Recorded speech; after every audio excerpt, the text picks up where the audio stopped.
Tapang mo eh. Ano? Ba't ako magpapasok ng tao? Ako hindi nagpapapasok.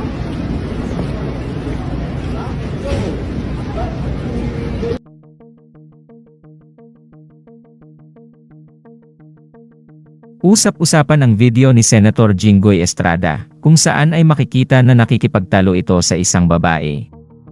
Ayon sa ilang netizens ay gusto umano makipag-coordinate ng naturang senador sa nangyayaring sunog sa San Juan, ngunit ayaw nga sila papasukin. Kaya naman nakipagtalo ito sa babae. Gayunpaman para sa ilang netizens ay hindi tama ang naging aksyon ng senador. Makikita kasi na naglabas ng baril ang bodyguard nito na tila ba panakot sa babaeng kinumpronta ni Senator Jinggoy Estrada.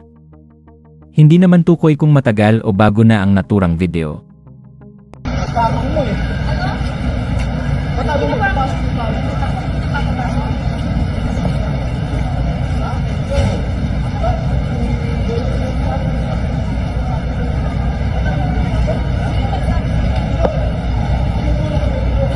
Alam mo yun, tayo pabalik-balik. Pati mo ka. Sandali, ang oras ang kumatin. Ano kanina pa? Sige, ano oras? Nandito na kayo. Ano oras? Huwag ako pinuhoy. Bakit dito? Porque senador kayo? Okay, Ayaw magpapasok ng ano. Kaya bakit pinamura? Huwag kayong basto. Kung mag-usap kayo ng maayos, hindi ganyan kayo, nasa taas kayo, ganyan kayo. Ano bang problema? Ayaw papasukin. Ganun lang yung curfew, nakakot pa naman eh.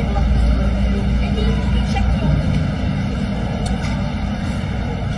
Hindi kita naman nagsabi ka ng lente. Bastos talaga. Aga pa naman, wala pa naman. Ano ba?